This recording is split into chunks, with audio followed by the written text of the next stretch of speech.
Hello viewers, আসসালামু আলাইকুম। আজকে একটি নতুন পিঠার রেসিপি নিয়ে চলে আসলাম। আজকে আপনাদের বানিয়ে দেখাবো ডিম, সুজি এবং নারকেল দিয়ে একটি মজাদার পিঠার রেসিপি। এইভাবে পিঠা বানিয়ে মেহমানদের খাওয়াতে পারেন কিংবা বিকালে চায়ের সাথেও এই রেসিপিটা রাখতে পারেন। আশা করি আপনাদের কাছে খুবই ভালো লাগবে। এই পিঠা বানানো খুবই সহজ এবং অল্প সময়ে বানিয়ে নেওয়া যায় এবং খেতেও দুর্দান্ত হয়। আশা করি আমার এই পিঠার রেসিপিটি আপনাদের কাছে খুবই ভালো লাগবে। আমার এই রেসিপিটি যদি আপনাদের কাছে ভালো লেগে থাকে তাহলে ভিডিওটি স্কিপ না করে পুরো ভিডিওটি দেখবেন। চলেন তাহলে মূল রেসিপিতে চলে যাই। পিঠা বানানোর জন্য রুম টেম্পারেচারে থাকা একটা ডিম নিয়ে নিলাম।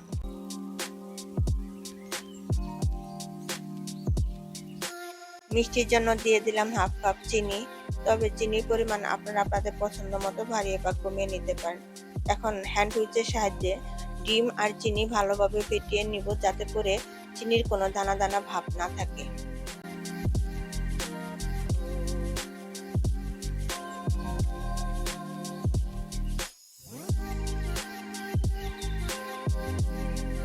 ডিম আর চিনি আমি একটু সময় নিয়ে ভালোভাবে ফেটিয়ে নিয়েছি। দেখেন, চিনি কিন্তু পুরোপুরি ভাবে গলে গিয়েছে। গলে যাওয়ার পর ডিম আর চিনির মিশ্রণটির কালারও চেঞ্জ হয়ে গিয়েছে। দিয়ে দিলাম 1 কাপ সুজি, কোরানো নারকেল, দিয়ে দিলাম 2 টেবিল চামচের মতো গুঁড়া দুধ। এই গুঁড়া দুধ দেওয়ার কারণে পিঠার স্বাদ আরো বেড়ে যাবে। আপনারা অবশ্যই চেষ্টা করবেন গুঁড়া দুধটা দেওয়ার জন্য।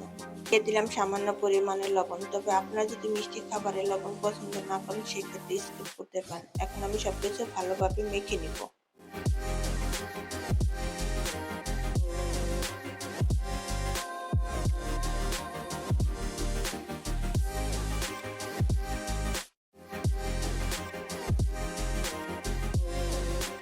দিয়ে দিলাম 2 টেবিল চামচ আটা, দিয়ে আবারও ভালোভাবে মেখে নিব।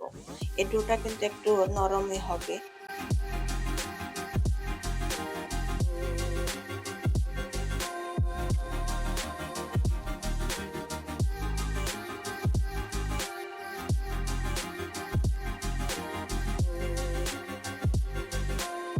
পিঠা বানানোর জন্য পারফেক্ট ভাবে ডো রেডি হয়ে গিয়েছে। এখন আমি পিঠাগুলো ভেজে নিব। পিঠাগুলো ভেজে নেওয়ার জন্য চুলায় একটি প্যান বসিয়ে তার মধ্যে পরিমাণ মতো তেল দিয়ে আমি হালকা গরম করে নিয়েছি। এখন আমি পিঠাগুলো দিয়ে দিব।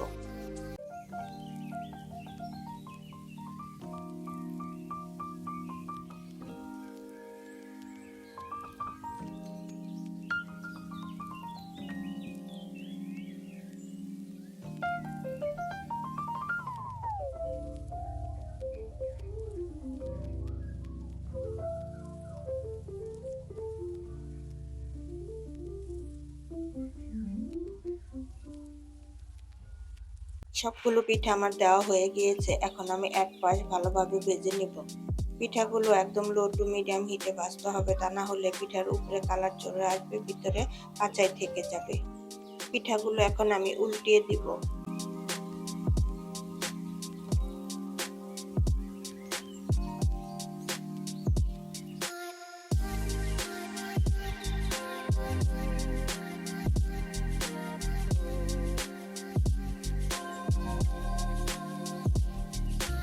পিঠাগুলো আমি সব পার্ট উলট পালট করে ভালোভাবে ভেজে নিয়েছি। এখন আমি ভালোভাবে তেল ছড়িয়ে পিঠাগুলো তুলে নিব।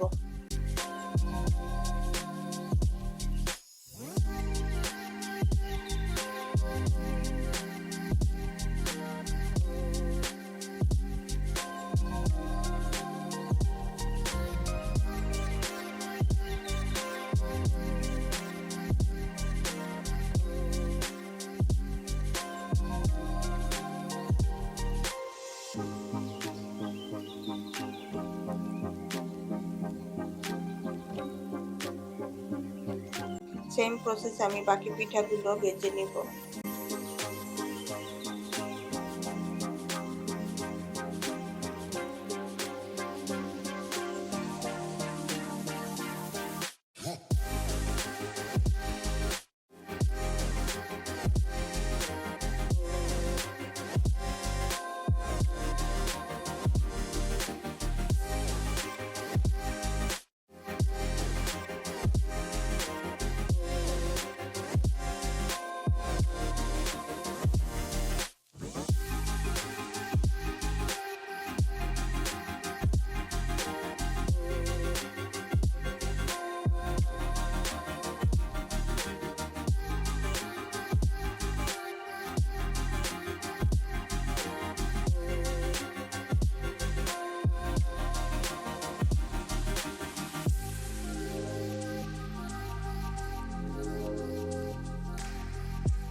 সবগুলো পিঠা আমার ভেজে নেওয়া হয়ে গিয়েছে। দেখেন পিঠাগুলো দেখতে কতটা সুন্দর লাগছে, খেতেও কিন্তু দুর্দান্ত হয়েছিল।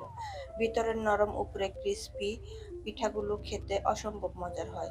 আপনার বাসায় একবার হলেও আমার রেসিপি ফলো করে পিঠাটা বানিয়ে দেখতে পারেন।